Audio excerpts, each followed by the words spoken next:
स्वागत है। आज हमारे पास जो स्रोत हैं वे एकाग्रता के बारे में हैं, लेकिन शायद उस तरह से नहीं जैसे हम आमतौर पर सोचते हैं। हाँ, मतलब ये कोई पढ़ाई में ध्यान लगाने के टिप्स नहीं है। बिल्कुल, बल्कि ये हमें एक बहुत ही गहरे सवाल पर सोचने के लिए मजबूर करते हैं कि दुनिया का सबसे मुश्किल काम क्या हो सकता है। और जवाब शायद है चुपचाप एक जगह बैठना और कुछ न करना। और ये अपने आप में ही एक विरोधाभास है ना, कि कुछ ना करना सबसे मुश्किल कैसे हो सकता है। आज की हमारी चर्चा इसी पहेली को सुलझाने की कोशिश करेगी। हमारे पास जो सामग्री है वो एक खास रूहानी अभ्यास के जरिए एकाग्रता को समझाती है। हाँ, जिसे भजन सिमरन कहा गया है। बिल्कुल। तो आज हम इन स्रोतों की मदद से ये समझने की कोशिश करेंगे कि ये अभ्यास क्या है, इसे करना इतना चुनौतीपूर्ण क्यों माना जाता है और इसका असली मकसद क्या है। और ये सिर्फ ध्यान लगाने से कहीं ज्यादा गहरी बात है। तो चलिए इस विषय की गहराई में उतरते हैं। जरूर। तो देखिए, शुरू में ही एक ऐसी शर्त रखी गई है जो लगभग नामुमकिन लगती है। कहा गया है कि ये रूहानी सफर तीसरे तिल पर ध्यान टिकाने से शुरू होता है। लेकिन यहाँ एक कैच है, ऐसा करने के लिए हमें अपनी हर दुनियावी जिम्मेदारी और लगाव को दिमाग से निकालना होगा। सब कुछ, घर, परिवार, काम। हाँ, घर, परिवार, काम, धंधा, यहाँ तक कि हमारे पालतू जानवर भी। ईमानदारी से कहूँ तो ये पढ़कर ही लगता है कि भाई ये तो मुझसे नहीं होगा। और आपका ऐसा सोचना बिल्कुल स्वाभाविक है। ये एक बहुत बड़ी मांग है। तो क्या इसका मतलब है कि सब कुछ छोड़ छाड़ कर कहीं चले जाएं? नहीं, मुझे लगता है यहाँ ये समझना जरूरी है कि लेखक शायद शारीरिक तौर पर सब कुछ छोड़ने की बात नहीं कर रही हैं। जोर मानसिक अलगाव पर है। अच्छा। उस खास समय के लिए जब आप अभ्यास में बैठते हैं, तब आपको दिमाग में चल रहे इन सारी फाइलों को एक तरह से बंद करना होता है। पर एक मिनट, ये तीसरा तिल क्या है? क्या ये कोई असली जगह है या सिर्फ एक कल्पना है जिस पर ध्यान लगाना है?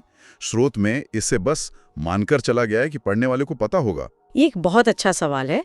इस दर्शन के अनुसार तीसरा तिल, या जिसे थर्ड आई भी कहते हैं, वो दोनों भौहों के बीच और थोड़ा अंदर की तरफ चेतना का एक केंद्र माना जाता है। तो मतलब कोई शारीरिक अंग नहीं है? नहीं, बिल्कुल नहीं। इसे आत्मा का दरवाजा भी कहा जाता है। तो ये एकाग्रता के लिए एक आंतरिक केंद्र बिंदु है। जब आप अपनी आंखें बंद करते हैं तो अपनी सारी चेतना को उस एक बिंदु पर इकट्ठा करने की कोशिश करते हैं। अच्छा, तो ये एक फोकल पॉइंट है। लेकिन फिर भी बाहरी दुनिया का क्या करें?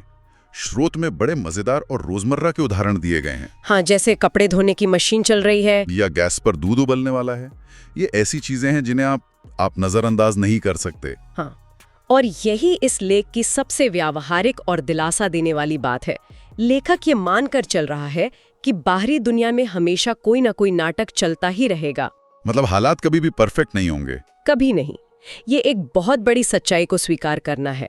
अक्सर लोग इसी आदर्श पल का इंतजार करते करते कभी शुरुआत ही नहीं कर पाते। तो सही वक्त आएगा जैसी कोई चीज नहीं है? बिल्कुल नहीं। यहाँ नजरिया ये है कि महत्व सही समय या सही माहौल खोजने का नहीं है, बल्कि जो भी समय आपके पास है उसे पूरी ईमानदारी से अभ्यास में लगाने का है। ये तो ऐसा हुआ जैसे बाहरी उथल पुथल के बीच अपने अंदर एक शांत कमरा बनाना। बिल्कुल सही कहा। आपके चारों ओर तूफान हो सकता है, लेकिन आप मानसिक रूप से उस कमरे के अंदर हैं जहां शांति है।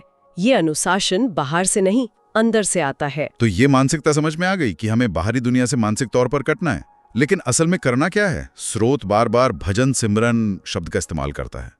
क्या ये एक ही चीज है? ये एक और महत्वपूर्ण बिंदु है। अक्सर इन्हें एक साथ इस्तेमाल किया जाता है, लेकिन इनके मतलब में थोड़ा फर्क है। सिमरन का मतलब है दोहराना। क्या? ये मन को एक जगह टिकाने की तकनीक है, जिसमें आमतौर पर कुछ पवित्र नामों को मन ही मन दोहराया जाता है। इसका मकसद है मन की जो बकबक है उसे शांत करना। अच्छा, तो मन को एक काम पर लगा दिया ताकि वो इधर उधर ना भागे। बिल्कुल। और भजन का मतलब है सुनना। हाँ, जब सिमरन के जरिए मन की लहरें शांत हो जाती हैं, तब एक आंतरिक खामोशी पैदा होती है। उस खामोशी में इस दर्शन के अनुसार एक दिव्य ध्वनि या शब्द सुनाई देता है। उस शब्द को सुनना ही भजन है। तो सिमरन तैयारी है और भजन उसका परिणाम।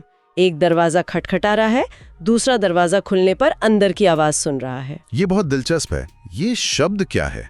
क्या ये किसी मंत्र जैसा है या कोई संगीत? स्रोत कहता है कि आत्मा को इसी शब्द से जोड़ना है। पर ये है क्या? यहाँ पर ये विषय बहुत गहरा हो जाता है। इन लेखों के अनुसार शब्द कोई बोला हुआ शब्द नहीं है जैसे हम और आप बात कर रहे हैं। तो फिर इसे एक तरह की आंतरिक ध्वनि, एक दिव्य कंपन या साउंड करंट के रूप में बताया गया है जो पूरी सृष्टि में व्याप्त है और जिससे सब कुछ बना है। अच्छा, ये वो मौलिक ऊर्जा है जिसे आत्मा तब सुन सकती है जब मन पूरी तरह शांत और एकाग्र हो जाता है। तो आत्मा को शब्द से जोड़ने का मतलब है उससे अपने असली स्रोत से, अपनी असलियत से जोड़ना। ठीक है, तो ये एक अनुभव है, कोई बौद्धिक विचार नहीं। लेकिन फिर यहीं पर एक और मुश्किल बात आ जाती है। स्रोत कहता है कि ये अभ्यास बिना किसी चाहत, ख्याल या आशा के करना चाहिए। ये बात मुझे थोड़ी उलझन में डाल रही है। बिना किसी लक्ष्य के कोई इंसान खुद को रोज रोज एक मुश्किल काम करने के लिए कैसे प्रेरित कर सकता है? सही बात है। हम तो हर काम किसी नतीजे की उम्मीद में ही करते हैं, चाहे वो शांति पाना ही क्यों ना हो। और जब मैं ये पढ़ता हूँ कि फल की इच्छा मत करो, तो मेरे दिमाग में तुरंत गीता का कर्मयोग आता है। क्या हम इन दोनों के बीच कोई संबंध देख सकते हैं? हाँ, ये तुलना बहुत सटीक है, लेकिन एक दिलचस्प फर्क भी है। क्या? कर्म योग में अक्सर बाहरी कर्म को बिना फल की इच्छा के करने पर जोर होता है, जैसे अपना काम या सेवा। ये स्रोत उसी सिद्धांत को पूरी तरह से एक आंतरिक क्रिया, ध्यान पर लागू कर रहा है। मतलब ध्यान अपने आप में एक कर्म है। बिल्कुल।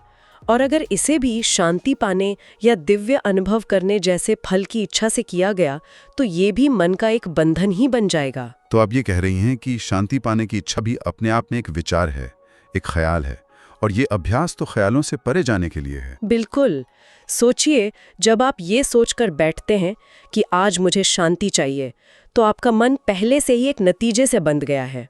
हाँ, और फिर वो लगातार जांचेगा, क्या मुझे शांति मिली? अभी तक तो नहीं मिली, शायद मैं गलत कर रहा हूँ। और पूरी प्रक्रिया ही तनावपूर्ण हो जाती है। इसके बजाय ये दर्शन कहता है कि आप बस प्रक्रिया के प्रति समर्पित हो जाएं। आप बस बैठें और दोहराएं, नतीजा क्या होगा ये आपकी चिंता का विषय नहीं है। ये एक तरह से विश्वास का कार्य है। हाँ, एक तरह से ये अपने स्वभाव के खिलाफ जाना है। हमारा पूरा जीवन तो इच्छाओं और उम्मीदों पर ही चलता है। और यहीं से हम सबसे बड़ी बाधा पर आते हैं, खुद हमारा मन। स्रोत का एक हिस्सा बहुत ही व्यवहारिक और कह सकते हैं दिलासा देने वाला लगता है। इसमें कहा गया है कि मन में अनगिनत उल्टे सीधे ख्यालों का उठना कुदरती है, क्योंकि ये मन का स्वभाव है। हाँ, ये सुन के थोड़ी राहत मिलती है कि अगर ध्यान भटकता है तो ये कोई मेरी व्यक्तिगत असफलता नहीं है, बल्कि मन तो ऐसा ही है, सबका ही ऐसा है। हाँ, ये समझना बहुत जरूरी है। अक्सर ध्यान करने वाले लोग निराश होकर इसे छोड़ देते हैं, क्योंकि उनका मन बंदर की तरह एक डाली से दूसरी डाली पर कूदता रहता है। और वे सोचते हैं कि मुझ में ही कोई कमी है। लेकिन ये पाठ कहता है कि नहीं, आप में कमी नहीं है। मन अपना काम कर रहा है, उसका स्वभाव ही है सोचना, योजना बनाना, चिंता करना, कल्पना करना। तो अगर ये मन का स्वभाव है, तो क्या हम इसे कभी नियंत्रित कर सकते हैं? क्या ये एक हारी हुई लड़ाई नहीं है? इसका जवाब इस बात में छिपा है कि हम इसे नियंत्रित करने की कोशिश करते हैं या प्रशिक्षित करने की। लड़ने और प्रशिक्षित करने में क्या फर्क है? स्रोत कहता है कि सिर्फ एकचित होकर किया गया भजन, सिमरन ही इस स्वभाव को पलट सकता है। यहाँ पलट सकता है शब्द बहुत महत्वपूर्ण है। इसका मतलब मन से लड़ना नहीं है, बल्कि उसे फिर से प्रशिक्षित करना है। हाँ, इसे थोड़ा और समझाएंगे? जरूर। मन में उठने वाले ख्यालों से लड़ना वैसा ही है जैसे आप पॉपअप एड से लड़ते हैं। आप एक को बंद करते हैं, 4 और खुल जाते हैं। बिल्कुल। आप जितना ज्यादा परेशान होंगे, वे उतना ज्यादा आपको तंग करेंगे। लड़ने में तनाव है, संघर्ष है। और प्रशिक्षित करना बिल्कुल अलग है। ये वैसा ही है जैसे आप किसी छोटे पिल्ले को सिखाते हैं। जब वो गलत जगह जाता है तो आप उसे डांटते नहीं, बस प्यार से उठाकर वापस सही जगह पर रख देते हैं।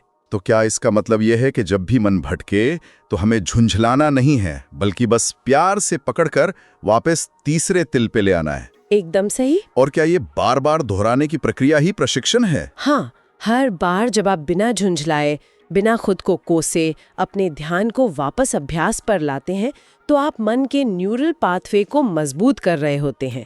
ये एक मानसिक मांसपेशी बनाने जैसा है। पहली बार में शायद आप 10 सेकंड भी नहीं टिक पाएंगे, लेकिन बार बार करने से धीरे धीरे मन को समझ आने लगता है कि इन पॉपअप्स पर क्लिक करने से कुछ नहीं मिलता। असली शांति तो अपने काम पर टिके रहने में है। तो आप उसके भटकने के स्वभाव को एकाग्र होने के स्वभाव में बदल रहे होते हैं। बिल्कुल। तो फिर इन सब का अंतिम मकसद क्या है? अगर शांति पाना भी लक्ष्य नहीं है तो मंजिल क्या है? स्रोत के आखिरी हिस्से में इसका सार है। मकसद है सभी ख्यालों, इच्छाओं और विषय भोगों से ऊपर उठकर खुद को शब्द में लीन कर देना। लीन कर देना, ये बहुत बड़ा शब्द है। यही इस पूरी यात्रा का शिखर है। ये सिर्फ एकाग्रता नहीं है, ये रूपांतरण है, विलय है। लीन हो जाने का मतलब है कि मैं और शब्द का फर्क मिट जाना। जैसे एक बूंद सागर में। बिल्कुल।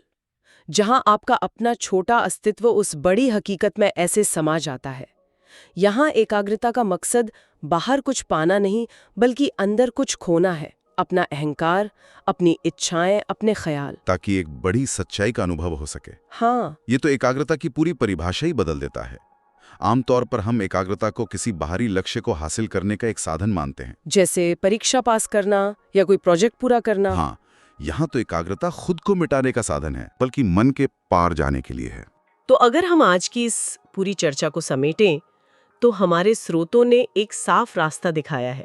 शुरुआत होती है तीसरे तिल पर ध्यान टिकाने से, जो चेतना का एक आंतरिक केंद्र है। इसके लिए एक मानसिकता बनानी पड़ती है कि हम अभ्यास के समय दुनियावी उलझनों से मानसिक तौर पर कट जाएंगे, ये जानते हुए भी कि वे हमेशा रहेंगी। फिर आता है असल अभ्यास, सिमरन, यानी मन को टिकाने के लिए दोहराओ, ताकि भजन की अवस्था बन सके। हाँ, यानी उस आंतरिक शब्द या ध्वनि को सुनने की अवस्था। और इस पूरी प्रक्रिया के दौरान हमें मन के भटकने वाले स्वभाव से लड़ना नहीं, बल्कि उसे एक मांसपेशी की तरह धीरे धीरे प्रशिक्षित करना है। और इस रास्ते की मंजिल कोई सांसारिक उपलब्धि नहीं, बल्कि अपने छोटे मैं से ऊपर उठकर उस बड़ी आंतरिक सच्चाई, जिसे शब्द कहा गया है, उसमें विलीन हो जाना है। ये एकाग्रता से शुरू होकर आत्म रूपांतरण पर खत्म होने वाला सफर है। ये सब सोचने पर मजबूर करता है कि आज की दुनिया में जो लगातार हमारा ध्यान बाहर की ओर खींचती है, स्मार्टफोन, सोशल मीडिया, 24 घंटे की खबरें, उस दुनिया में अपने अंदर एक ऐसी आत्मनिर्भर दुनिया बनाने का क्या मतलब हो सकता है? ये एक बहुत ही प्रासंगिक सवाल है। स्रोत में दिए गए उदाहरण, कपड़े धोने की मशीन, उबलता हुआ दूध, उस समय के भटकाव थे। सही बात है। ये एक विचार छोड़ जाता है जिस पर सोचा जा सकता है, आज के दौर की कपड़े धोने की मशीन या उबलता हुआ दूध क्या है? क्या वो हमारे फोन पर हर 2 मिनट में आने वाले नोटिफिकेशन है? या नेटफ्लिक्स पर अगला एपिसोड देखने की बेचैनी? या फिर सोशल मीडिया पर खुद को दूसरों से बेहतर दिखाने का अंतहीन दबाव? इन आधुनिक विकर्षणों के बीच क्या मन का प्रशिक्षण और भी ज्यादा जरूरी नहीं हो गया है? और शायद आखिरी सवाल यह है कि क्या ये आंतरिक शांति पाने के लिए बाहरी दुनिया से भागना जरूरी है, या जैसा कि ये स्रोत इशारा करता है, असली चुनौती उस बाहरी शोर के बीच में ही अपने अंदर की खामोशी को खोजना है?